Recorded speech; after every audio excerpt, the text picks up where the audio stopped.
Thank you for joining us for the January Raleigh Transit Authority meeting. My name is Nathan Spencer. I am Vice Chair for the Transit Authority, and we stepping in for our chair, who is slightly delayed due to technical difficulties. Due to COVID and the restrictions made by the governor and state law, we are virtual and meeting this way. Please, board members, keep your camera on at all times and identify yourself, please, when speaking. And if you should need to exit the meeting or step away, please let the chair or myself know. Thank you very much.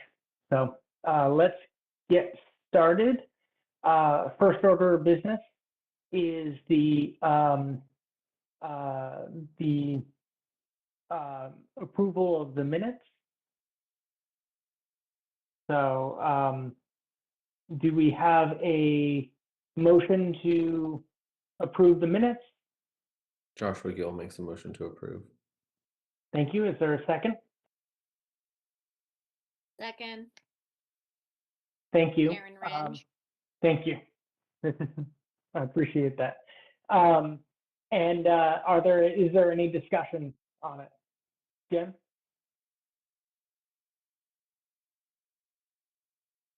I'm sorry, Jen, did you raise your hand? No, okay. No. I apologize. If there's no discussion on it, all those in favor, oh, I'm sorry, we have to go down the roll call. I apologize. I am going back to happier days of in person. I'm just going to go through our list here.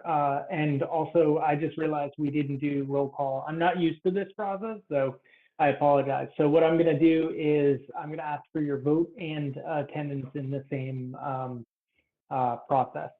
So going down the participant list, Jen Truman? Yes, and I'm here. Joshua Gill?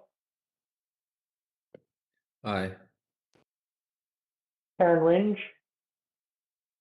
Present. LaPonda Edvinson? Present and yes. Thank you. LaTanya Williams? Present, yes. Thank you so much. And Linda Davis? Present and yes. And Sarah Prado? Present and yes. Awesome. Thank you so much. And I apologize for that confusion. All right, are there any additions or revisions to the agenda? Mr. Chair, I was wondering if on the agenda, and I haven't looked today, if there's any place where we could just mention what happened with the governor this week at our facility. I think absolutely. Yeah. Why don't we do that after we get through the revisions, and we'll just go through a quick rundown of an update, and then we'll do public comment, and then we'll get into the presentation. Are there any revisions, additions, staff? So there are no revisions to staff. We did have one item that was added just a little bit later than some of the others, and that was our BRT project development update, which is a staff information item. That is the only item we have. I would remind the acting chair that we do have public comment at 4. And I do think that we have one person that had requested to speak. Perfect. Thank you so much. All right. If there are no revisions or additions, let's quickly update on the governor's attendance. Karen, since you are chair of marketing and this would fit into your area, do you want to manage that or hand it off to staff? I think staff, I wasn't there, but I did see a copy of a press release from the governor's office. Mostly it's a really cool thing that when he wanted to talk about an executive order about climate change, that he chose go Raleigh to use as an example of, an entity that's working hard to address environmental concerns and energy, green energy. Thank you very much. Staff, do you have anything you would like to add, since it sounds like Yeah, most I, of us are here? I could certainly provide a little bit of background there. So we did have the governor visit on Tuesday over at Go Raleigh Station. He and a couple of representatives, I really can't name them all. We were actually represented with the city by Mayor Pro Tem Stewart, and they went on a tour of our facility.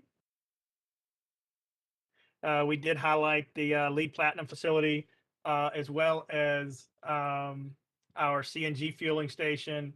And certainly, I guess the highlight of the tour was our electric charging station and electric buses.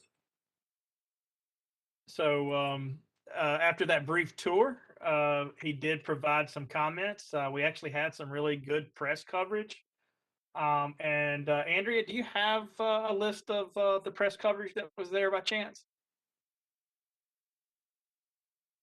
Yes, NNO was there. The article has not come out. Something came out on CBS 17 yesterday, and there are a few more that are out there as well that haven't shown up in links yet.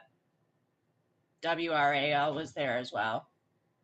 Nice. Yes, and as we got to the electric charging station, Ms. Nicole Stewart gave some really a really fun speech, very kind of short. She didn't have a lot of time. This was kind of a whirlwind tour. Then we had the Secretary of Department of Environment and Natural Resources, Mr. Reed Wilson, provided some great comments as well. And certainly, following up with the governor there. I had the opportunity to speak with all of those individuals and had a really good time, and thought that they were all very engaged and impressed by the facility.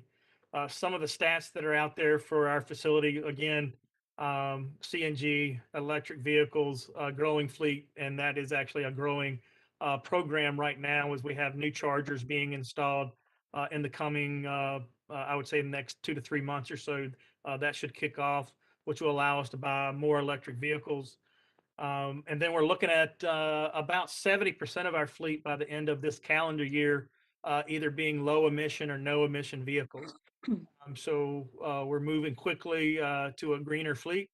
And again, I think that was certainly one of the things that he was highlighting on this particular tour, the importance of transportation and the greening of transportation and the lowering of greenhouse gas emissions, and improving that not only in transit and other heavy vehicles, but really across all vehicle markets. So anyone else have anything? Andrea, I don't know if you wanted to add anything as well. Again, we kind of worked directly with the governor's office. The city didn't even put out a press release on this. This was all the governor's office that put this on, and we were there to just support. So, Andrea, did you have anything to add? I think that was perfect. It was a really nice event, quick, short, and just open to press, and it was a good turnout. Awesome, thank you. And I'd seen that the EO came out real quick, so it was very cool. All right, so this is Nathan Spencer. The chair, Talupe, has actually joined us with the meeting. Do you have audio, Madam Chair? I should. Can you hear me? We can. Do you want to take the reins? No, go ahead. And I was going to make one correction. That was Natural and Cultural Resources Secretary. Reed Wilson. I think I said Diener earlier, so just wanted to make that clarification. That's very kind of you, David, since I do have a personal relationship with him. Between Diener and natural and cultural resources, both of those are stuck in my head for many reasons. So my apologies on the first misspeak. Well, anyhow, well, congratulations on a great event, everybody, and it's good PR for Go Raleigh. Thought so as well. Thank you. All right, so moving on, you said we have one public comment? That is correct. We can do that now if they're available. If they're not available, I think we could probably get through the BRT update in about 10 minutes, depending upon questions as well. So however you would like to proceed, we're good. Let's proceed through BRT and then do the public comments, please. All right, sounds good.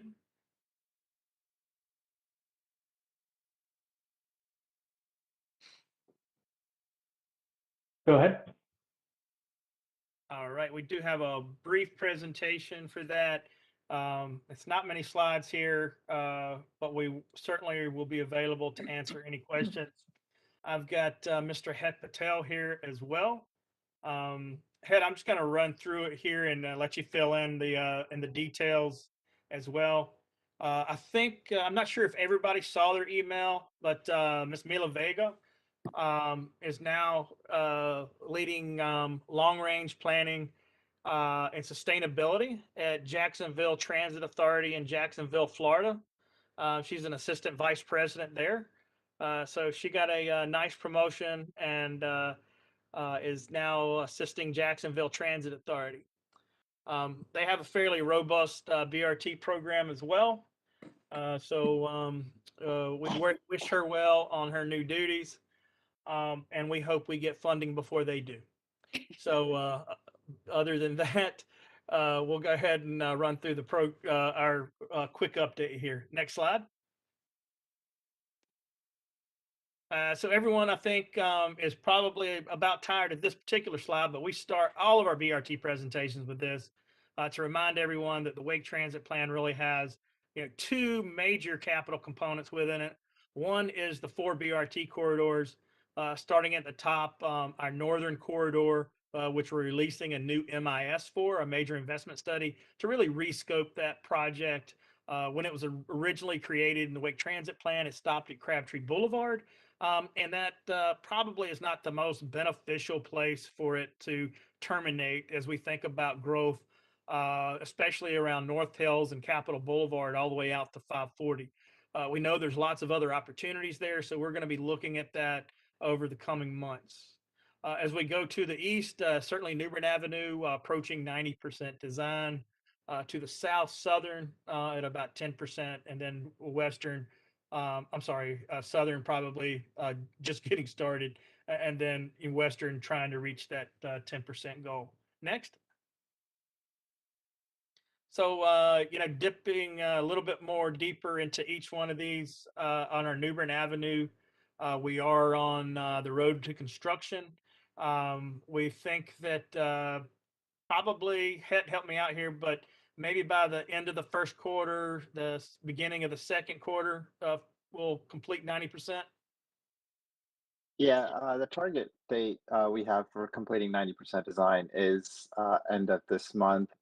May slip into early February, but yeah, early 2022 to complete that 90% design milestone and submit updated documents again to FTA on that component here in early 2022. All right, thank you for that. And then, as you can see there, spring of 22, completing final design with a construction start as early as this summer. One key component, which for us will be a milestone, you may remember when we entered, when we got rated and then got funding, that was a major milestone for the project. Our next major milestone is getting our full funding grant agreement, and we're working on that currently. And we hope to have that full funding grant agreement executed sometime this spring in advance of that construction schedule. I don't think that we're going to run into to any issues. It's just a lot of steps along the way that have procedural things that have to occur that take time in order for that to happen. So again, moving to construction this summer. Next slide. Head, I'll just let you take the west. Well, yeah, I'll let you take the western one. You want to take this one? Yeah, that sounds good. So the Western Corridor is currently at about 10% design. Again, you have already seen some of these updates about when the locally preferred alternative for Western Corridor was identified in 2020 by both the Town of Cary Council and then City of Raleigh Council. We did get accepted into the FTA process in December of 2020 into the project development process for small starts, and began that 0 to 30% design phase in January of last year. So it did take us a little while to get to the 10% design level. And then the next steps on this project is, once we get to the 30% design and closer to completing the environmental documentation, we would be beginning final design. As David mentioned, there would be steps of, going through similar process that New Bern did, from a federal perspective, and that will be outlined once we get farther along this 10% design process with reviewing internally with city and NCDOT. Yeah. Next So slide. I'm sorry. Go ahead, Hit. I was just going to go through the southern real quick too, because they're both somewhat similar in their schedules, but I can Go back pause. to go back to Western real quick. I was just going to let everybody know. I mean, Western, obviously, what's the total length of Western there? Hit one way. 12 miles.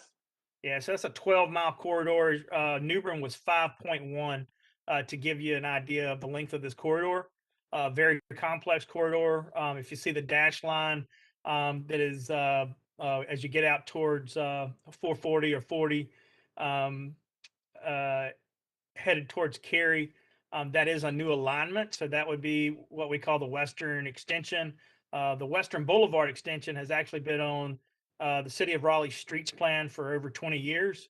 And about 85% of the right-of-way in that corridor has actually been procured, for that roadway project.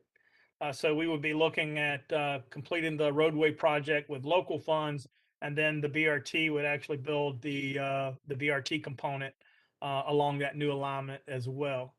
So again, very complex corridor. We're still running, multiple scenarios, just trying to make sure that we choose the best project and bring the best project forward. And we're just not complete with those scenarios and all of that planning yet. But we hope to be, as soon as we can, certainly before summer. But we're working just as hard as we can to get that completed. I'm sorry, now we can go ahead to the southern. That sounds good. So for the southern corridor, again, the council, City of Raleigh Council and Town of Garner Councils adopted the locally preferred alternatives. And they were broken down into like the northern section and southern section because there were various alternatives in each section. That was completed in April 2021. And we were accepted into the FTA project development process for the southern corridor in July of last year. And at that point, we again began work with consultant team on 0 to 30% design and the environmental documentation. And so this one, since it began that 0 to 30% design phase pretty much midway through last year, and Western started it in the beginning of last year, we're at only about early, sketch level design, 5% design assumptions that we're currently working through, and we'll be going through again internal review, NCDOT review before we kind of have additional information that we can share and through the next level of virtual open house public engagement that we will conduct. And so the final design would follow at that point in the next time frame. So I know that we have quite a few board members that are newer to the board. These projects in our capital investment grant program for Federal Transit Administration, there's two categories: small starts and new starts. Our small starts through the infrastructure bill is now categorized as a 400 million or less project. And it's hard to think of a $400 million project as small, but anyway, a $400 million project or less. as a small starts project, and it's eligible for up to 150 million in federal funding, or at a certainly anything from 10 any 10%, let's say, all the way up to 80%. So maximum match on that would be 80%, but it would max out at 150 million depending upon the cost of your overall project. All of these projects are, both do fall into that new starts category. And the North Carolina Public Transportation Association actually requested, as part of its legislative agenda in Congress, the expansion of the Small Starts program, to expand that a little bit larger. And it's nice to see that that was actually done, like I say, in the last infrastructure bill, to allow us an additional 50 million in federal and an extra 100 million in total project cost. Just because BRT projects, in order to be eligible for this type of funding, have to have certain elements, and those certain elements provide a great level of service to the rider, but they also can be higher end in infrastructure and cost when you start talking about a 10 to a 12-mile corridor. So I was just going to highlight that, but now we'll certainly, my hat is the most familiar with the minute details of all of these corridors, and I'm certainly here to help as well. Thanks, David. So next slide is the update on the Northern Corridor. As David mentioned earlier, this one is just beginning the major investment study phase for alignment alternatives, and that is being done to sort of take a closer look at potential extensions to the Northern Corridor, to North Hills and Triangle Town Center, and completing a major investment study to identify the locally preferred alternative. We are currently working with a consultant to be selected and take the contract to council, and that has gone to RTA as well. We are looking to begin this project soon, and with the anticipated timeline of about 12 to 18 months to complete the project. David, did you want to add anything else on Northern? I think I have one more slide. No, you go right ahead. All right, so next slide. Basically, the next steps for us are continuing to advance final design for New Bern Avenue corridor and coordinating with FTA, as David mentioned, to get that full funding grant agreement and complete that milestone. Once we get to that milestone, we can begin construction, so we can go through the process of putting out construction bid documents and actually start the work on the New Bern Avenue corridor. And then going to continue to advance the preliminary design, which is the 0 to 30% design phase for Western and Southern corridors. And then the last is beginning that MIS study to select a route, or locally preferred route, for Northern Corridor going out to North Hills and Triangle Town Center.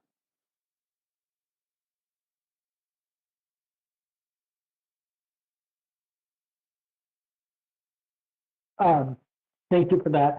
This is Nathan Spencer. Before we transition to public comment, are there any questions that the board they have? Karen, I see your hand raised. I'm Karen Ringe. I had a couple of questions. One is regarding the proposal, the 2021 transit plan update recommending extending the Northern Corridor either to Triangle Town Center or North Hills. I don't think those are bad suggestions at all, but who made that decision? Was that based on public comment, or was it based on TPAC decisions or staff recommendations? I'm just kind of curious about the process. Yeah, certainly probably all of the above to a certain degree. But I would also say that certainly that was a staff recommendation as well. If you look at the corridor between downtown and Crabtree Boulevard, or right there at Crabtree Creek, or Crabtree Boulevard, that's probably not the easiest project to rate to be successful in a capital investment grant, because they're the density and walk and bike linkages to Capitol Boulevard through that expressway stretch just really aren't there. That particular element of the roadway can provide, fast service, but fast service from where? And we really don't have that where. Where's the destination? Where is the density and the jobs that we want to connect to? And so that particular element of the Wake Transit Plan really never defined, where those elements were. And so we really need to solve that problem to have a really strong project when we move north. And, to be completely honest, I mean, there's, as everyone knows, Capitol Boulevard, while it's not our most productive route, as in passengers per mile, it is our most productive mile in pure passengers. So it actually carries more passengers than any other route. So Capitol Boulevard is, has great ridership, as well as we know that there's a lots of development and growth happening in and around North Hills as well, or Midtown. So both of those elements led us to think about, we really need to think about how can we link those jobs as well as employment density areas to BRT in the future. So it doesn't necessarily mean that you wouldn't still be, or well, let me rephrase the question. Right now, that sort of draft recommendation has the corridor starting from downtown and going on at least part of Capitol, but that is all of it up for possible change? That's really the bottom line. Or Yes. is it? Okay. All right. Yeah, I would say it's a complete potential rescoping of what is that corridor. Okay. All right. Then my second question is for Het. For the Western corridor and Southern corridor, you said that, we've been accepted into the FTA design process and we're at a certain percentage. I'm assuming that means we haven't yet received, have we applied for any grant money for those corridors yet, like we have and received for New Bern? So we have not applied similar to New Bern for a small starts ratings application. That is the process that you go through, which determines how much federal funding you are requesting, and then it rates the project based on that federal funding request. So one of the things that we've learned through the New Bern process, and this is again a learning process, was that it definitely is more helpful to get a little bit further along in design and to get more accurate cost estimates as well as more detail provided towards the project before you submit a small starts ratings application and are requesting a certain amount of funding allocation, and then the project costs increase, but then you're still tied to maybe potentially the same federal funding allocation. So this is one of the reasons why we are taking a little bit longer for both Southern and Western to go through that process in a little bit more detail before we submit for a ratings application. So for a hopefully more likely outcome that we would get federal funding. Correct. I got it. That's kind of the goal. And one other thing real quick, as we enter project development. So project development is a designation that means if you're actually rated and you do get federal funds, that the work done from that entry into project development forward is actually eligible. So if you say we have a 50-50 project and that's what's rated and that's what's approved, all the work that was approved from the date of project development approval forward is actually eligible for reimbursement at 50%. So that's why we like to get into project development early. But as Het stated, we have to think really careful about being rated now, because if you miss your financial target, you're somewhat stuck. I'm not going to say 100%, but you're pretty much stuck with your original request. Once you make that request to FTA, that's what they allocate and that's what you get. And this is Nathan Spencer, would you say that costs are higher than we estimated? Mind you, when we did the Wake Transit Plan, no one had done a BRT project in North Carolina, so there was not a model. Yes, I think we're certainly seeing, cost higher than were anticipated in the original MIS. I think that's for all corridor projects. Anything that runs a corridor of any type, we are seeing, cost increases. A lot of that is, corridor, especially New Bern, we did not run into much right-of-way requirement. So that was great. We didn't have to worry about that. But some of these other corridors may require more right of way, and so that can drive cost, especially in the environment that we're in currently, as far as real estate and those types of transactions go. So, is certainly something that we're going to have to keep an eye on and make sure that we make good, smart decisions on what we include in the project and what we don't. Thank you. Are there more questions? I have a couple questions. This is to Please. Lulu. What is the rating for the western corridor compared to New Bern Avenue? So we haven't rated the western or the southern yet, so we don't know. From the Uh, FTA, excuse me. Yeah, so we haven't submitted that application yet, so we don't know. But we are trying to develop an application that we know or feel really confident would rate at a medium or higher. Because as long as it rates a medium or higher, it's eligible for federal funding. Nathan, wasn't there something that came out recently that you were talking about that you were concerned about when it came to this corridor? Yeah, and there was some concern. I was hearing chatter about the fact that there was concern about it being a difficult corridor and maybe not coming up great. David and I have sat down and chatted, and he assures me that that staff will not submit an application that will not rate medium or high, and that all options are on the table for what they're trying to do. So by all means, we will get a rapid transit along that corridor out to Cary, no matter what. Okay. Is demographic a question or a concern on the application in general of the corridor? And income, like demographic being not just race, but income level, things like that. Is that a question on the application when you're applying for this? That does actually impact our rating. That is correct.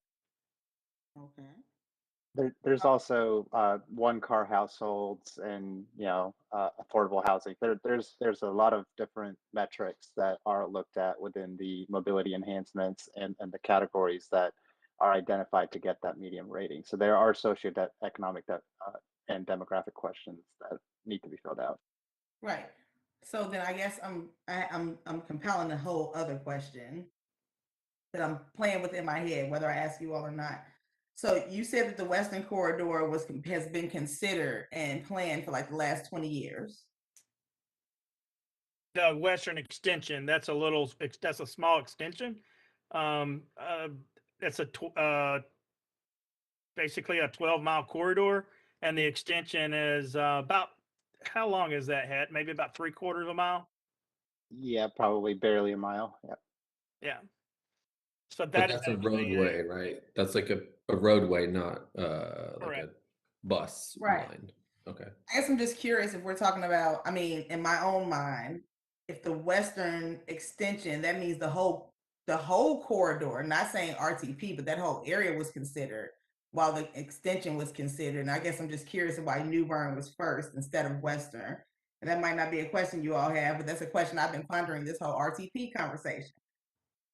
And how intentional are we when you're talking about the Wake Forest area is what you said, right, David? How about where that goes and how it ends up? How intentional are we about figuring that out? About the northern corridor. Capitol Corridor that goes out into Wake Forest. Yeah, so we're stopping at 540. Our study area goes from roughly Six Forks, just east of Capitol Boulevard, out to about 540. So that's kind of the study area. And so we'll be looking at that entire area for opportunities. Really, what we'll do is we'll probably start out with a transit propensity type of activity, trying to figure out exactly where, again, employment and residential densities and ridership, can be gained. We certainly know that existing transit services in that corridor are strong. and then developing it from there. Okay. But I'm saying, how intentional are we being as far as what we've learned from the New Bern corridor of capital? As far as making sure that, like, we know the development, and I said this in the beginning when we're doing this whole thing, we know the development is going to follow the BRT. And we want to make sure that this is equitable. Yes. to So, everyone. yeah. So I think each corridor will have, some either a transit overlay or a TOD overlay that goes with that. Certainly, that work is going on in the New Bern Avenue corridor currently, and then they're looking at the transit overlay for Western. It's a little bit early to do that right now in the Northern corridor because we don't know. Obviously, we don't have any clue yet about the where the project will be, but certainly that will be part of that corridor as well. So is there any way that we can get something that presents to us a comparative analysis of our efforts in all the corridors? Definitely compared as to our efforts at the New Bern corridor, since that's the one that we started off with. How it's ranking, like among staff, among FTA, as far as like how the routes are ranking and what we're doing in comparison. Because I understand that we're taking lessons, and my issue has always been the fact that the New Bern corridor is being used as a guinea pig for the other corridors. And I understand that we're taking lessons from the New Bern Avenue corridor, but I'm wondering what we're learning from those lessons from the New Bern Avenue corridor and how they compare to how we're executing our plans for the other corridor. I think the other plans from a planning and land use standpoint are probably following the New Bern corridor as far as how we're, developing the TOD around the station areas and things of that nature. I think that those will follow that same process. Now, can the other corridors get some overlays in place that limit things like a drive-through or a storage building on the corridor? Because storage buildings don't exactly generate a lot of ridership. So you may have those types of overlays that New Bern didn't have the opportunity to have in place before it actually had the station area planning go in. But as far as the station area planning, I think all of the corridors will follow that same process. One of the biggest things we learned from New Bern Avenue, though, is that just make sure that as you develop your plan, that when you do your costing, that you've done enough design to understand exactly what your costs are, because this is somewhat new to us. And while we've built a lot of roads in Raleigh, we haven't built a BRT corridor.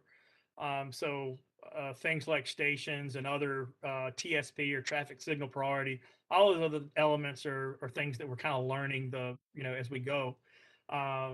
So again, I think from a total cost standpoint, just making sure that we have solid costing for these corridors as we go into ratings is a big one. Thank you for that. And then, like, my other question is, really quickly, prior to COVID, New Bern Avenue was our #1 ridership. And prior to some other things, I guess, gentrification happening, and New Bern Avenue was our #1 ridership. But I heard you say that Capitol has a higher ridership than New Bern. So So New Bern was always the most productive. It didn't have the most ridership, but it had the most productivity because Right. it was a short corridor with very high ridership. So it was most productive. It had ridership that was within 5 to 10% of Capitol, but it was half the length. So you actually packed that much ridership into a route that was half as long.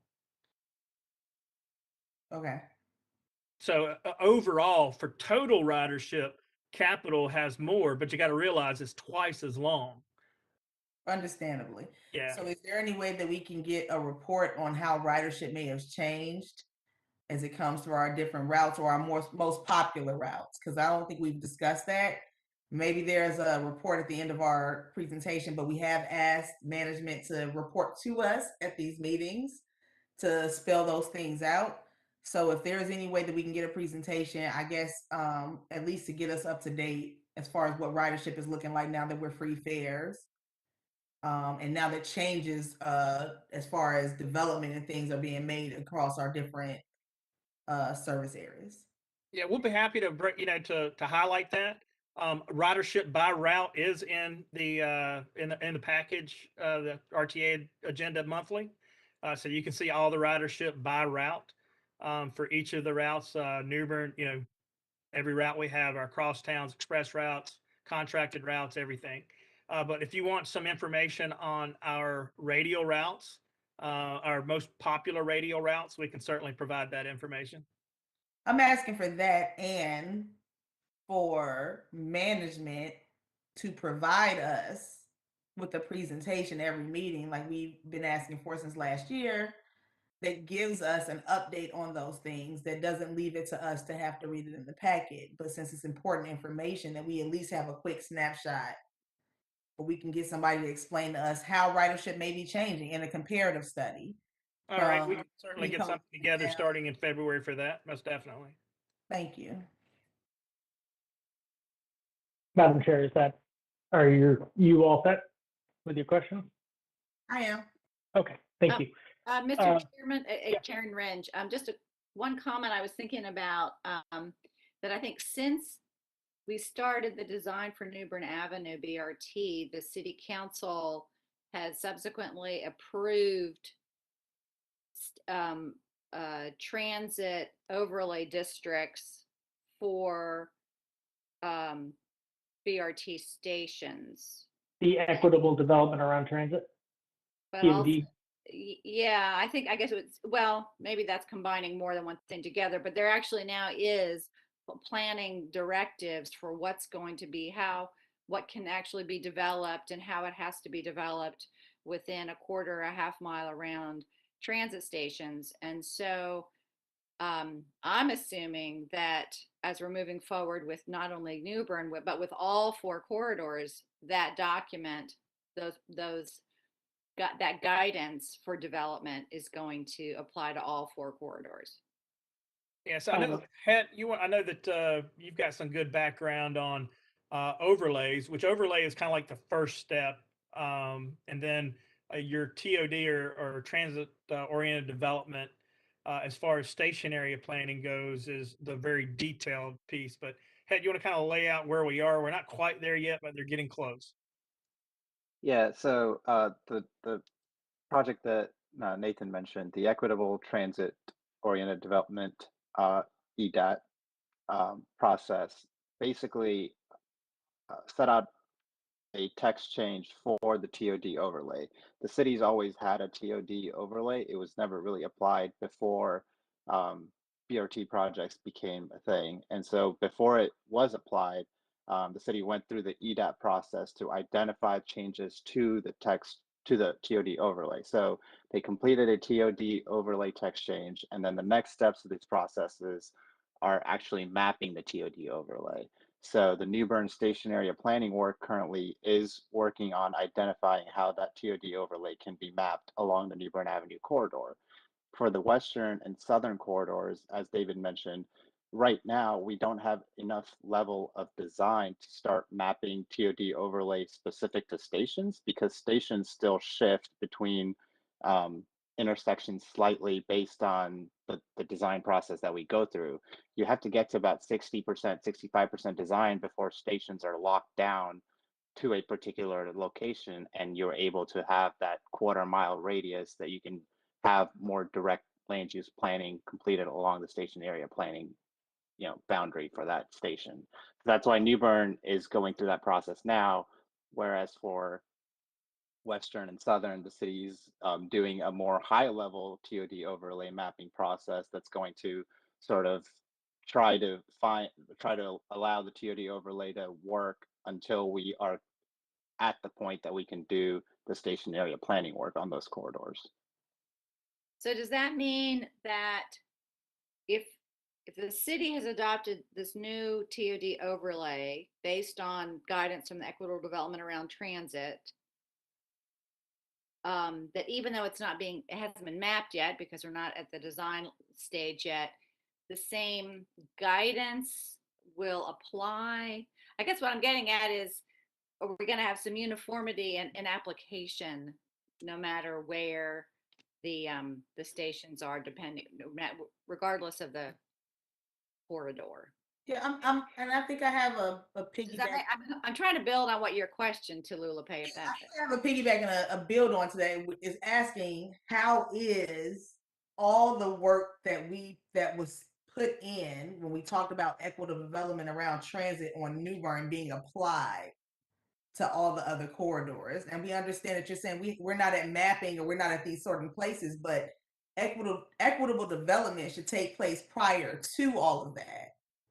Right, in our minds, like deciding how this is equitable, how this doesn't displace people, how this isn't helping with gentrification and things of that nature, how we're not having a hand in those things understandably and intentionally, how that applies to the other corridors. So how are we making sure that we have equitable development around the other corridors from New Bern? And that, to me, should be before all the other stuff. Does that make sense? I mean, I guess in my mind, I think I'm saying the same thing Karen is saying. Like, We can certainly get a presentation on the EDAT next month. We can see if we can set that up. I think that would certainly be possible, and we can take a deeper dive. well, not just EDAT, like, yes, that, but then how is the data from that being used? Yeah, we can discuss that.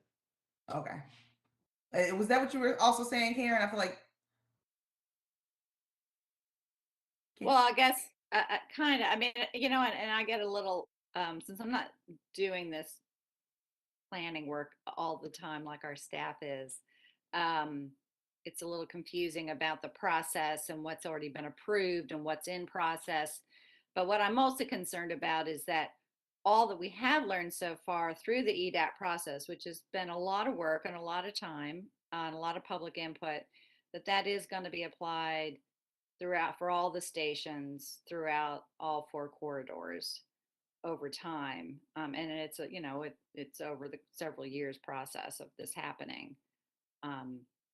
While I certainly understand each station has to be designed separately, but that they should be similar or the same guidance, following the goals of equitable development around transit. Yeah, I think there's certainly elements that are gonna do that, but I also think depending upon the nature of the station and where it is, I mean, you're gonna choose what elements might exist, such as step down or kind of step down development where heights might not be high, around station and near residential, or where it might be a little bit higher, where it's already commercial.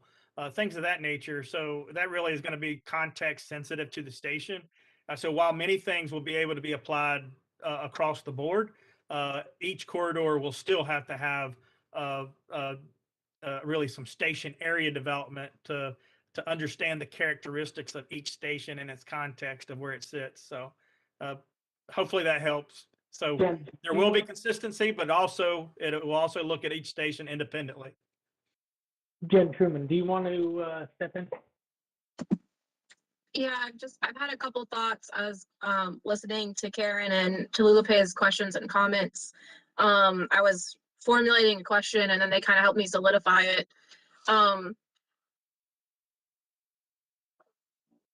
I have noticed that there is a tendency for us to focus on the purely transportation portions of this. Like when we get to 65% design, we will have confirmed where the stations are going to be. Even to the point where other commissions are reviewing BRT related planning, land use documents that are super critical to us getting FTA funding because they relate to density and walkability and mode switch and the things that we are gonna get graded on from a purely transportation standpoint. But they're not coming to us. So I think you're hearing questions and comments from us right now because it's the first time we've had a chance to kind of speak to them overall in quite some time. And I think one of those things is I think what Tallulah Pay is getting at, and please correct me, Madam Chair, if you're wrong, but if I'm wrong and say what you're trying to get to, but is placing the BRT stations and then figuring out how to equitably deal with where we put them is the wrong way around. Like, placing the BRT stations needs to be done within an equitable analysis and lens. That's what the FTA is grading us on. That's what the city council wants. That's what I think the majority of the RTA board members want. So we need to get to the point where we're not backwards doing this. And for the time I've spent on the RTA for almost a year now, it's been really clear that we're asked to say things after it's done and a few minor tweaks. And I'm a little bit done with that. And we need to come around. The city is making big planning, comprehensive plan moves, UDO changes that relate directly to whether the BRT will be financially successful. And we need to make sure that those things are coming up. So my question is, how regularly will we be getting these overall BRT updates? And then in more detail, will an equity lens be some of the metrics that are applied to the Northern Corridor assessment that you just described that were going on? Like, what are the equity metrics that will be built into that study? And what is going to be the process going forward to how we translate BRT station planning and the planning commission's comprehensive planning about the development that will impact the financial success of the BRT. Okay, that was that was quite a bit. So I've been saving it up for a little while. Sorry. So if you want information about planning, we can invite planning. Or if you want information about affordable housing, we can contact affordable housing. So certainly we can bring those resources that we don't directly do ourselves. So certainly we all work together in order to make projects successful. That's kind of number one. So we talked about that during the retreat. We had this basically that element that we called things that we don't do, but things that we may be able to influence. So we can bring those influences here and have them report out, and you can ask questions and hopefully provide better clarification on some of the things you have questions about if we can't answer them as staff. And many times it comes better directly from the professionals that are doing it every day, for sure. The Northern Corridor and the equity piece. Point well taken. Certainly, as they developed the Northern Corridor study itself, that wasn't a transit plan. That was more of a look at Capitol Boulevard, the development along Capitol Boulevard. It did have small business and other elements of equity within that plan. And we would want to make sure that our plan, we haven't even awarded a contract yet, but we would want to make sure that our plan looked at things as well in that regard. And then I'm sorry, you had a third one. Yeah, I want us to see, and y'all can take some time and think about how this is getting coordinated between staff and reporting back to commissions. But I would like us to think about what the process is. And I think this is kind of what Tallulah Pay was getting at, is like, what's the process for confirming where the corridor is going to be and where the stations are going to be and when the transit overlay district gets applied? Like, how are we being intentional about that? Because it has a big impact on development and gentrification. It has a big impact on how much development will be in place when we need FTA funding, right? It impacts our ability to do the transportation side of things. But right now it's not, we are not necessarily taking a look at how we actually intentionally move through that process. Does that make sense? Like, we know we need to get it done from all the different perspectives, but we're not necessarily saying this piece of the comprehensive plan should be in place before this piece of the BRT is in place. Yes. Thank you, Jim. Anyone else have any comments? Just one last comment. In my mind, the transit authority is here for a reason. right? It's not just to waste staff's time. It's not to waste our time. We are volunteers who care. And when we ask things, I understand that there is things that have to be done and going ahead and running in business, and that's what Go Raleigh is. There's things that staff has to do and the motions that they have to keep moving through. I understand that we have, higher powers that be, like city council, the county commissioners, that impact some of the things that we have to do here in Raleigh. But what I don't want is for our time to be wasted and us just giving opinions and advice that's not going to be acted upon or will be acted upon just to appease us, but not really. What appeases us is equity and ridership and in options and housing and planning. And we've asked before for planning or housing, or maybe if we could see if people from those commissions could come to ours, not because we have authority over them, but so that we can make more informed decisions. And that has not happened. And we fought about equity around transit, and that started happening on New Bern corridor because that was the hot corridor. But I don't necessarily think that's spinning out to the other corridors from what I'm hearing. As a citizen, not even just as a chair of this, but as a citizen, that's not what I'm hearing. So there's no need in all of us wasting our time. If you all or staff is going, and I'm not accusing, I'm just saying, as we go into this new year, if staff is going to make decisions without us for ads, for corridor changes, and what's going to happen over here because staff is making decisions based off of what the powers that be want, and development is major here in Raleigh. We are growing every day. We see it in the newspapers. We see it in all the major companies coming here. But also those major people come here ain't riding the bus. And they're not riding the type of bus system that we have here in Raleigh. If they coming from a place like DC or Chicago or New York. Let's be clear, they're driving their cars. So the people who ride our buses are the people who live here, who have been here. That's our ridership. And we want to grow that without forsaking the people who've already been riding our buses.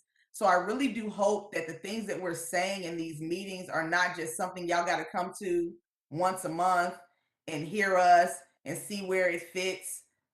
Because like Jen said, there is no creating a system and then trying to see how equity fits into it. Like, if we're really talking about what we're talking about, then why can't we make equity for all in the planning? That should be a part of it. Instead of while we're meeting, oh, we can bring somebody to talk to you all about that. Oh, we can do that. Oh, well, we're sorry we didn't bring this to you all to authorize, but here, take a vote on this. If we wasting our time, tell us that. Yeah, I understand, but we've been planning since 2016, so let's don't forget. I mean, this didn't happen yesterday. I also ask you not to. I actually started this in 2015 myself. I ask you not to cut me off. I understand. My apologies, but I just wanted to say we've got a lot of planning. Then stop, because the best apology is a change behavior. My apologies. Thank you. So what I'm saying is, all the work that we've been putting in here, I get that you all are putting in work too. So if the work you all are putting in is more important than our time here, then just put the work in and tell us what to vote on. But if you all are having us here making decisions that you're not going to act on, or you're going to decide where it's time to act on, you're going to act on it on this corridor, but not that corridor because they didn't ask for it here. We're talking about a wraparound service of equity. We want to work hand in hand, in my opinion, RTA with staff, not stepping on your toes. But I think that some of the way things are going, it comes across like we're working in opposition of each other, and that's not the case. Or that's not the case that I want it to be, and I'm sure everybody else on this RTA, that's not the case they want it to be. So I'm not trying to be in that space, but I am saying, I mean, come on, let's really work together to make this thing something good for everybody. Let's make transit awesome for all the new people moving in, because Raleigh is growing. New people, hundreds, are moving in by the day, right? But we also have people that made this city what it is and makes this city what it is, culturally and otherwise. So we want to look out for them too. So let's just add the two things that we're talking about together. I'm not stepping on your toes. I completely understand we've been working on this for some time. But I also understand that the time we've been working on, the time that it's taken to possibly make a bad decision doesn't justify continuing to make a bad decision. So can we have people come here so we can make informed decisions in 2022? Can we have people from planning and housing so that as we talk about transit, even if they don't take what we're saying about transit to planning and housing, at least we can make an informed decision here about the decisions that we're making. If we're talking about equitable development, can it be applied to all corridors so that we don't have to defensively say, hey, this needs to be added to this corridor? Can we defend these people down the line? Because as much as we're trying to make room for the people moving in, if they move in and they don't ride the bus, I mean, but for the past 2 years, we haven't charged anything for the bus, so maybe that's okay. But if we're talking about revenue, over in addition to ridership and all of those sort of things, we have to take care of the people coming in and the people who have been here. And the people who tend to ride the bus are not high income people. So equitability has to be built in. That's my soapbox for 2022. Thank you, Madam Chair. And your words are well received, and I think that we, a large portion, if not all, of the board, if I can say, agree that we would like to work with staff and not work in opposition, and we'd like to get as much as we can done, but that we want to do it in a wholesome way where we're seeing all the different pieces rather than picking red or blue, if you will. You know, so if there are no more comments, I'm gonna pause us and move to. I'm sorry, Jen. I have one other question, which is my original question before Chalupa got and Karen got me all excited. At what point are we going to talk about how the four of these things actually meet in the middle and work as a functioning system? As far as, Like, can I ride from Cary through all the way to the other side of New Bern? Is there a transfer? Where's the transfer? What does this look like downtown? Like, we got into it when we started talking about branding and colors at one meeting, a couple meetings back. I think it was our in-person meeting, actually, our one in-person meeting. But anyways, I think it's another important thing. We've got all these corridor studies going independently, but having an idea of how they meet in the middle is another big important piece. most definitely, we can certainly discuss that. We've got a little time for that one, but yeah, we can certainly talk about that. Mr. Chair, it's Karen.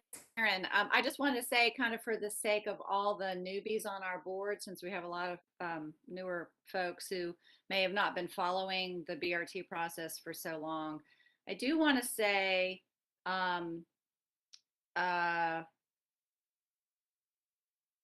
there have been, as we know, numerous public input and public engagement events, both online and in person, over the last few years, almost to the point where it's a little overwhelming. I do, and I know some of you have attended some of those. That is one, those are really good places for us as board members to go, because a lot, while we are getting little snippets of updates at our meetings, there's a lot more information at those public information sessions, and the staff and the consultants, of which there are many, are gathering a lot of public input, and I'm assuming taking that into account as they're moving the process along with each step. And the whole equitable development around transit has not been led by the transportation staff. It's been led by the planning staff, and they've done, I don't have any reason to believe yet that work is being ignored in the process of developing the BRT.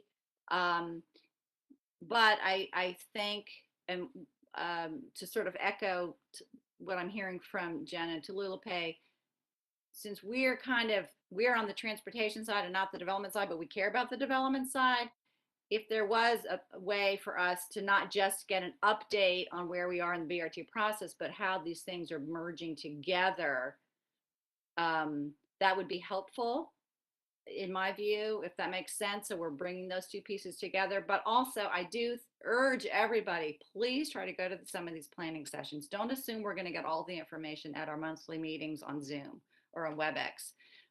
we need to get out and listen to what people are saying too. I feel like that's part of my job as a member of this board too. So now I'll stop. Thank you. Thank you, Karen. This is Nathan Spencer. Let me cut off comment at that point, because we are about 45 minutes past public comment period. And we know that we need to continue, that this is not going to be settled today, but this is something that we're hoping staff takes to heart and brings back to other meetings. Transitioning over to public comment. We'll pause for that. We had one comment, I believe. This is Andrea Epstein. We have Terrence Dewberry on the line. Terrence, can you hear us? Yes, I can. Can you hear me? Yes, thank you. All right, Madam Chair, members of the board, appreciate the opportunity to speak. I hope that everyone had a prosperous holiday and all is well with you and your families. First, I'd like to congratulate Adonia Brown, 25 years of service, 2 million mile accident-free operators. Last day is today, and we'd like to acknowledge her, and if the board sees fit to bring her down to or acknowledge her in some other form, we appreciate it, like they've done Monroe Watson and John Giles and others that have given their life for this transit service. Couple of concerns that has been presented by the membership on operators, and it's mostly related to safety. One of the things that passengers as well as drivers are having situations with is the removal of stops. One day they're there, the next day they're not, and we don't know whether those stops are being moved, and the passengers don't know, and they're still standing there at it. Stop, not necessarily because the sign fell down. So I don't know how we can better communicate that with the passengers as well as the drivers, because they're now making abrupt stops, and that's not safe. Secondly, we've noticed increase in bus shelters being painted, and it's obstructing the views of the drivers. We approach these stops, especially in this time, the passengers need shelter. So they're in the shelter and they're blocked by painted windows. That's our mechanism. We need to see them as soon as possible to know that they're there. So that has become a hazard. It's not at all bus stops, but especially on Capitol and some other frequent travel destinations, we're having problems seeing the passenger. Also, when they're constructing the bus shelters, they are putting the trash bins in the direction that we're trying to view. So if someone is seated in the shelter, even if there's no paint on the shelter, that trash can is being an obstruction for us to see that passenger. So I'd like to see that consideration as well. It was also mentioned that needs to be a better detour for the number 8 route due to the construction at North Hills. I don't know exactly the problems. I haven't done that route since the detour came about, but there have been voicing concerns that they don't feel comfortable with the area in which they're staging in North Hills or that particular area of the route. And the last one is the frequent concern of number 20 route, B schedule. We've had 2 additional accidents in the same exact spot within this week. And I think it's probably about 6 now in the same area. There seems to be some confusion about what's on route, what's not on route. When the last person who had an accident was retrained in the same route that he went, and it's a hazard. If you avoid the rocks on one side, you've got to now go on the medium on the other side, and now the medium is high enough to cause damage to the bus. We need to try to figure out a better way to do that, or lessen the confusion about where we need to go in order to service that route. And lastly, COVID is up. Hazard pay is part of what we've requested time and time again. We've got less social distancing on the bus. We've got upward to 44,000 cases now of COVID, or whatever the new name is for it today. It keeps on changing. So we need to consider that for the drivers with some of the funding that's been received, as well as our cost as employees have gone up due to factors, especially factors of COVID, especially the insurance. The employees have taken a big hit due to, what we feel is COVID related. So that's my time. I appreciate you all listening to me, and hopefully you'll give some consideration for our request. Thanks. Thank you, Terrence. Before you go, there's the removal of salt. Can you explain a little bit what you mean? Because we haven't voted to remove any stops.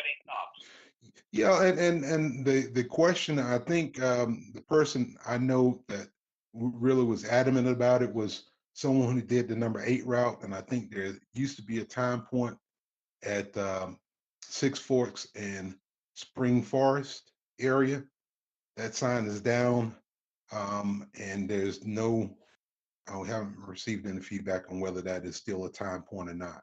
And first of all, it's a very dangerous time point because there's no way to pull off. So if you do have some additional time to sit, it's not the most convenient place to do. So, Appreciate that. Okay. Yeah, if can identify that stop that's an issue, and send that and the other items to route committee for discussion next meeting, that would be very helpful. One last question, Terrence, before I open it up to other board members if they have any questions. When you said the painted windows, are you talking about the art, and are you talking about the new or old shelters with the trash can? It's the old ones. It's not the red ones. We have concerns about that as well, but it's the new ones that seem to have art on painted on them. But the art from if we're approaching the stop from the far end of the shelter and the back of the shelter, that's not an obstruction. But when there's I think it's like a white painted area as you approach, you can't see the passenger. So and there's some historic bus shelters that we don't understand the design. One is at New Bern and Pear Tree, where it sits way to the right of that stop and is facing the wrong direction. And the passengers can't see the bus coming, and neither can the bus see the passenger. Also, there's another one on Glenwood Avenue, outbound on the number 6 route as you approach the top of the hill. I forget the intersection, but it's by our apartment complex, I think Kanamode or some name like that. But it sits way to the right, and you can't see the passenger or can't even see the shelter as you approach. And by the time you get there, it's too late. And it's not a frequent stop, but every now and then you get someone standing in the shelter, and now you've got to have a hard stop, which is not a safe stop there. So. Thank you, Terrence. Any board members have any comments? Ms. Williams? So I have, well, the art or the paint that's on the stations, those are done by, I think now, Public Works or Public Art. So that's an ongoing to beautify City of Raleigh, as well as the bus terminals. But also I have a question as to why drivers are, when they approach a stop, why they're not slowing down. So regardless if someone's there or not, they should be slowing down as you approach a stop. And I think that's a question once before I joined the board, but someone internally had asked that question. I'm like, but anytime a bus is approaching stop, should be slowing down to potentially stop or should stop. Normally, the best practice. I don't think the art should be a hindrance. But not seeing the passengers, that means you're potentially going too fast to see a passenger, even if the art wasn't there, because that means it's probably dark, or we maybe need to add some type of solar light at these stations. But I think the main concern is why drivers are not slowing down as they approach a stop. Well, that's a heavy task to do if you're going to do the number one capital at 4 o'clock in the afternoon, and try to maintain some type of on-time schedule. We are taught to observe the stop as well as the traffic. So it's a lot of things going on as we approach the stop. So when you're looking visibly to the right and trying to identify if someone is there, and you're covering your brakes just in case, but it still is something that happens in an instant. So it's kind of like you see someone run into a stop. So it's unanticipated. Visibility, the shelters that the way we work, we have to use our eyes and we have to see it, things as far in advance as possible in order to be safe. I am recently a million miler and without any incidents. So I try to understand those who've had incidents and what their problems are, may be. And if it's obstruction and we're drivers, if we're driving, 35 miles an hour in a 45 miles an hour zone, which normally may be the case on Capitol, we can't get it so fast, but still it's visibility. You need that as a driver. And if you would like to, ride with us, sometimes we can kind of show you how that works. Thank you. Are there any questions or comments? I have a question. I know that we've been using these right for a while. We've had this relationship with Art Explosion for our bus shelters for at least a couple years. Might not be that long. So how long has this been an issue? It keeps changing, and so we'll see some type of art and say, okay, we can see into. But recently, I've observed, and others have observed, especially on the Capitol route, where those as we are approaching the shelter, that particular window is being painted over, and if someone is standing there and you can't see a shadow or nothing, then you're going to assume no one's at the bus stop. That's just human nature. Yeah, this is David Eaton. If everybody that is not talking could mute, I think we can get rid of that echo. Awesome. So I was just going to bring up real fast. In the past, we have thought about that. At one time, we only allowed art either on the back of the shelter glass or on the far side, just like Mr. Dewberry stated, so that as you approach the shelter, the approaching glass is not obstructed. We'll be happy to look at that, and certainly we can try to clean up what's out there, but the main thing is just make sure that we don't get any more out there like that. Again, we can cover up the back and the other side, or what I call the far side of the shelter. Same goes with the trash receptacle. We can make sure that that's placed on the far side of the shelter, and when the shelter is initially put down, that it's placed on the near side of the pad. So points well taken there. I appreciate that. We'll look into that. David, can you work with the city of Raleigh with the arts department? Because I know they're expanding that. So that way they can work with the artists to make their concepts smaller versus potentially bigger. Yes, we can certainly do that and make sure that they understand that they should use the back and the far side and not the near side glass there. So yeah, we can look into that. Not a problem. This is Karen Ringe.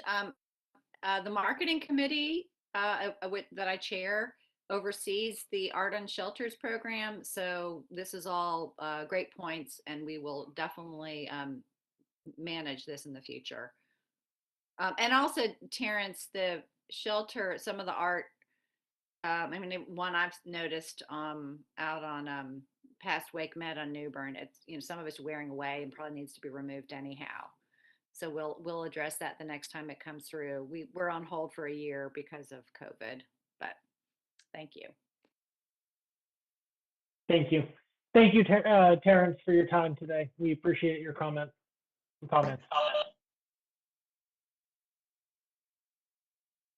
All right, we will move on with the rest of the agenda. The next item are committee reports. I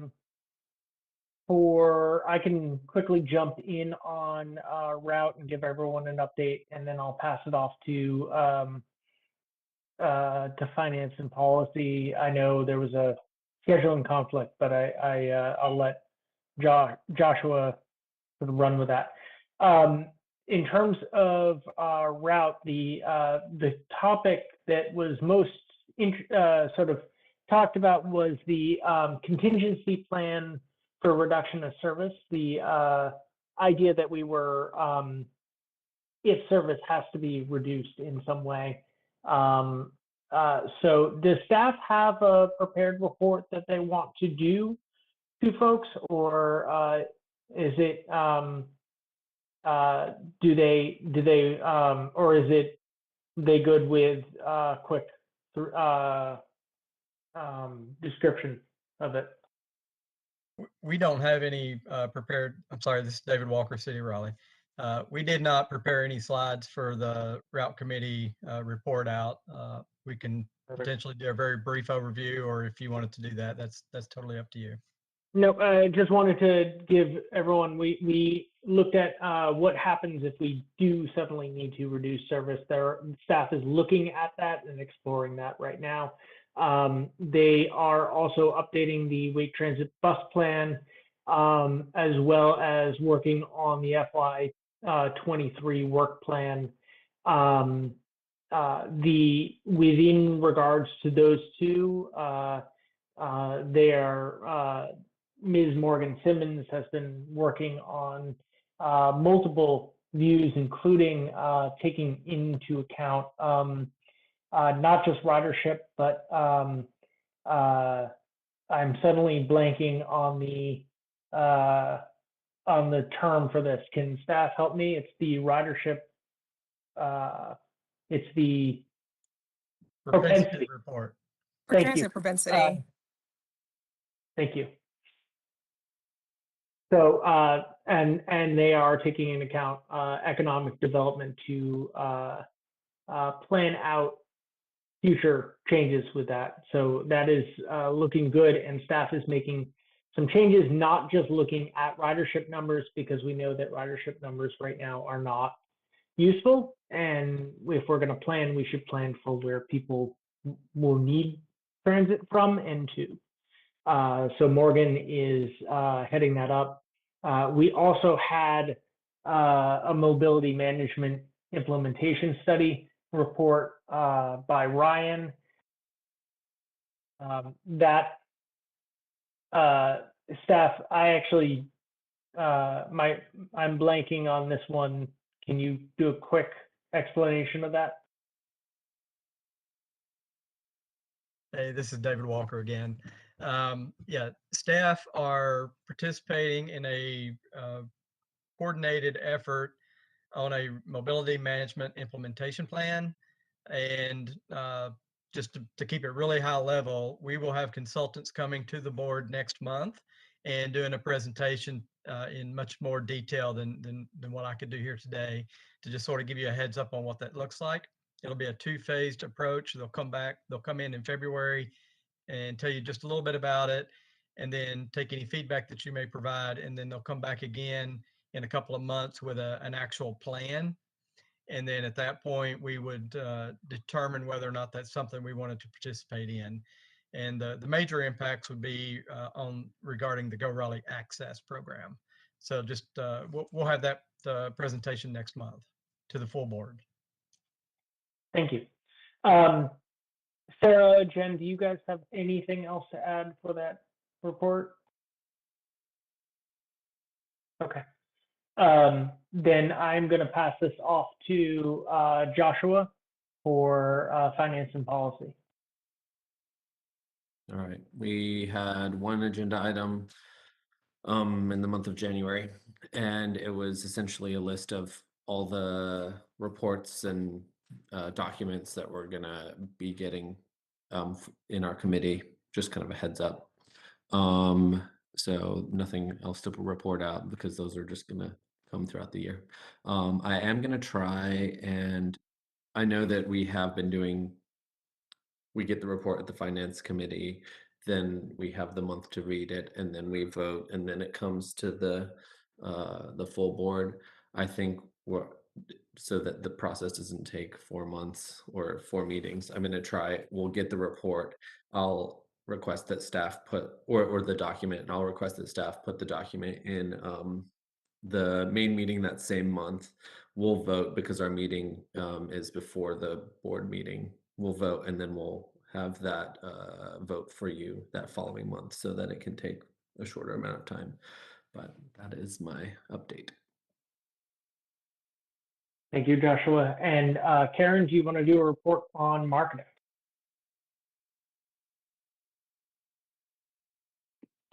I do want to make a report.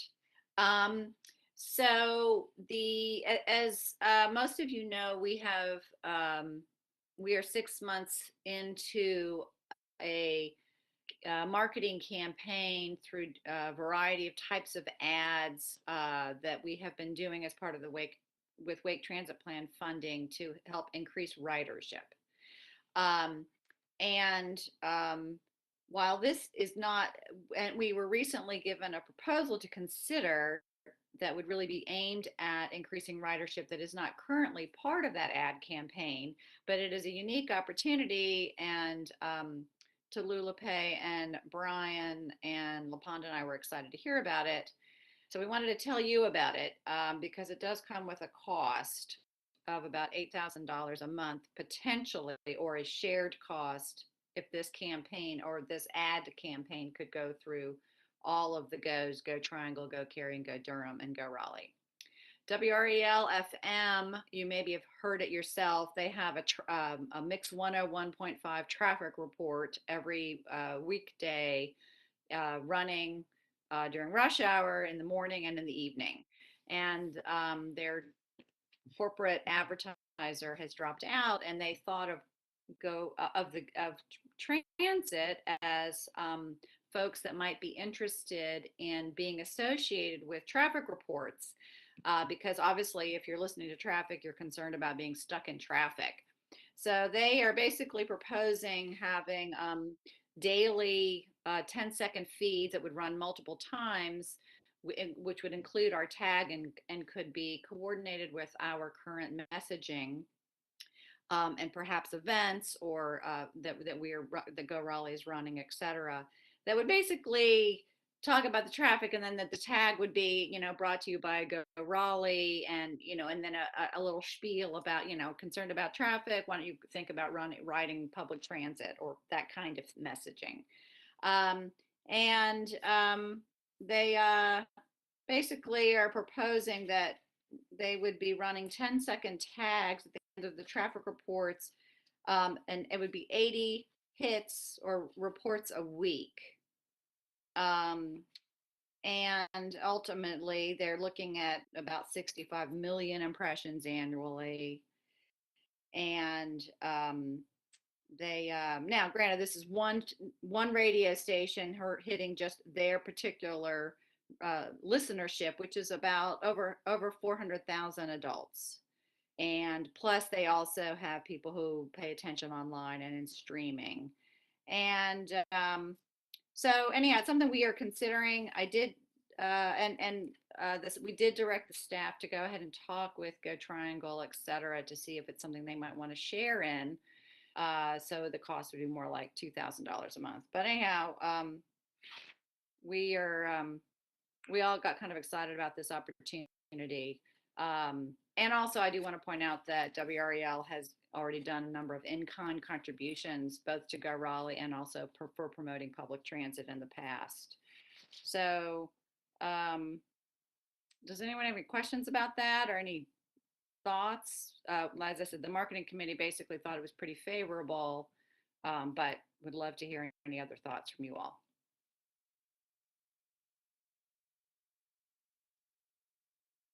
This is Nathan Spencer. I think, speaking as just a board member, that sounds like an awesome opportunity. And I love the idea of, the age old, if you were on the bus, you'd be home by now or something like that. How the signs in other cities, the same, idea of that in a traffic report. So that is awesome. And also it would come with, not only could our staff would be coordinating with them, but the folks at WREL, at Capital Broadcasting, we would have the benefit of their expertise as well in terms of writing and quickly changing the messaging as, if we've got Tri-Transit Week coming up or, what have you, or we could plug it in. This is Thank you so much. Linda Davis. I definitely like it. I think it's a great idea. I hope we can do it. And I should add, if you're wondering, we do, according to staff, if we dedicate the funds to this, it doesn't prevent us from continuing other advertising that we're already doing, and other marketing. So, but it would be a new, pretty targeted opportunity. So thanks, y'all. I have okay. a question. What other stations does Capital Broadcasting have, and can they put it to multiple stations that they own besides WRL? Well, that's a good question. It's on, I think the traffic report is only on Mix 101.5. And I don't, from what they said, that's the only station that they run that on, but it is a good question. I also want to mention that within our whole current ad campaign, we have directed staff to be sure that we have a diversity of media outlets, both in print and radio, and online, so that we're hitting different types of markets demographically. So that this would not be the only thing we're doing, in other words. Right. Well, that's why I asked what other stations they own. I know you said WRL traffic on the I guess FM side or AM side, but if we can target the stations that they own and spread it out potentially versus just that one station. We can ask that question. Thanks, Latonia. That's helpful. We should. You're welcome. Thank you. That's a good idea. So moving on, another thing that we wanted to discuss was the bus operator appreciation campaign. You might recall in I think it was in November, and then maybe also December, we had the conversation about whether or not we were going to be joining the other goes in an operator respect campaign. And our board had a lot of questions about that. Was that appropriate for Go Raleigh? And what we've learned, this is sort of a nationally proposed campaign to respect bus operators. And we made some recommended changes to the campaign language and words that we were hoping Go Triangle and the other goes would adopt. And at this point, they basically said, the ads are running. We're not making any changes now, but we might be willing to make some changes maybe in the future when we update the campaign. So right now, we're really not moving forward with that. However, the staff informed us that we already have scheduled a bus operator appreciation month in March. And that the staff would basically develop our own campaign geared towards Go Raleigh bus operators for March. Because I think our biggest concern was that given the difficult times that our bus drivers have been operating under, and all the staff, because of COVID. We really want to tell them how much we appreciate them, and we really want to thank them for their hard work and working overtime and working, just in unsafe conditions, et cetera, et cetera. So that was our main concern. And we haven't been hearing that there have been issues of disrespect towards our bus operators, but more we wanted it to be a positive campaign. So that's where we are with that. Oh, and then finally, I also want to say, because of the ads that we've been running since last July, we have seen a really significant increase in our web traffic. Web traffic to our website is up 61% from 2020, really because of the ad campaign, and we're really continuing to drive more and more people. And in fact, our hits are actually higher and have grown by more than hits to the City of Raleigh website. So I think that's really awesome. Our social media followers for the last year is up about 13%. I'd like to see that be a little higher. But everything else has been increasing. The number of newsletters, press releases, staff has been creating some creative new videos. Our Commute Smart business network has actually been growing, which is pretty remarkable since people have actually been traveling less and commuting less to work. So we're seeing progress on those fronts. And if I've forgotten anything, Andrea, please tell me. Thank you very much. Thank you, Karen. You got everything. One clarification: we have had a couple public comments, if I remember correctly, from bus drivers where they've stated some concerns of safety from passengers, mostly from unhoused. That's been discussed. Going on, do we have any concluding remarks from board members before? I believe our rest of our agenda is complete. So your performance reports are in the board docs, but concluding remarks, any board members have anything that they want to add?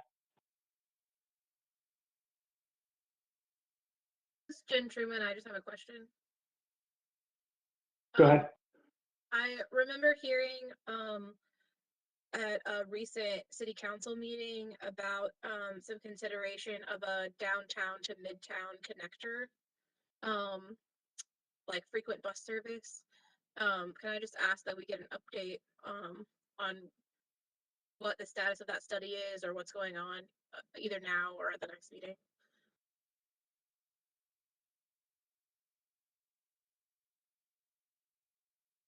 David, do you want to add anything on that?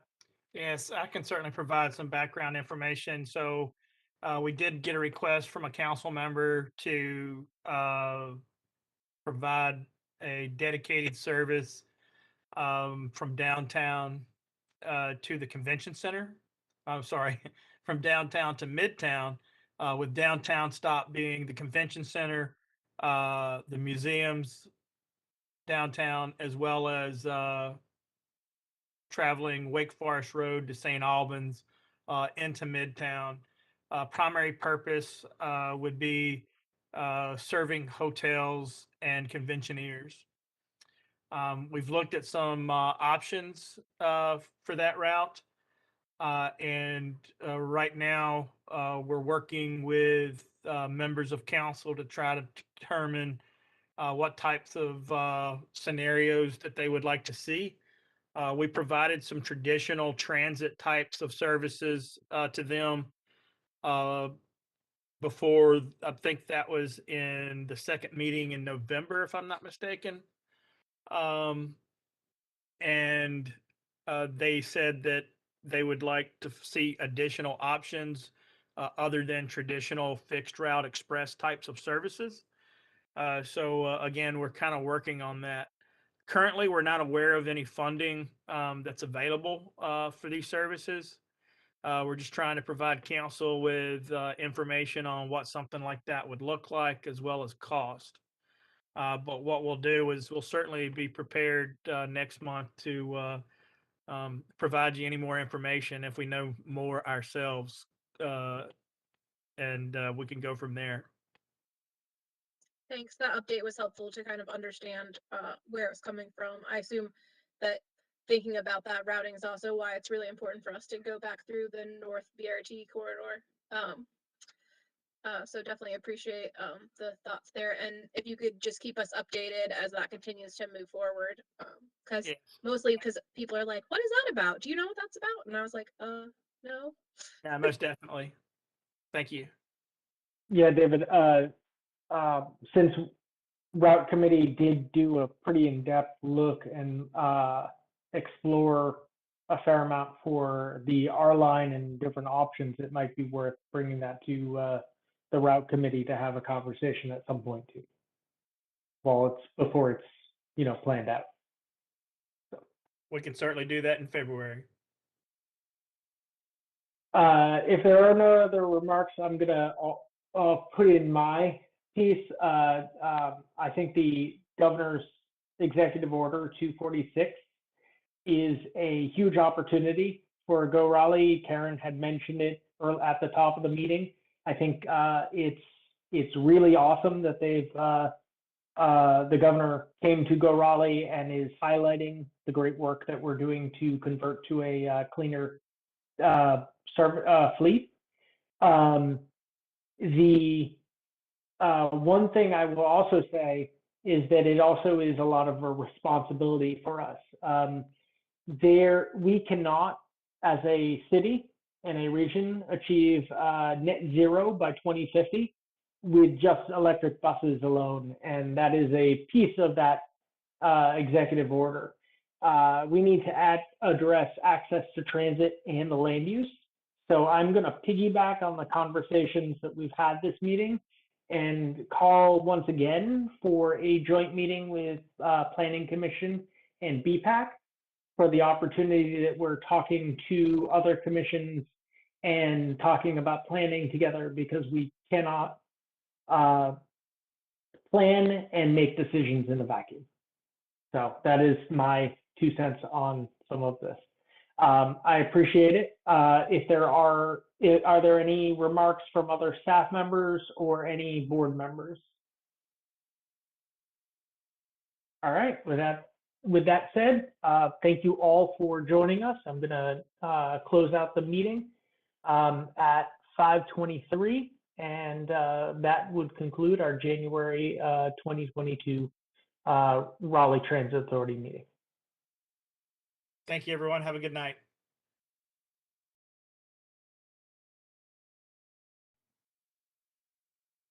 Good night.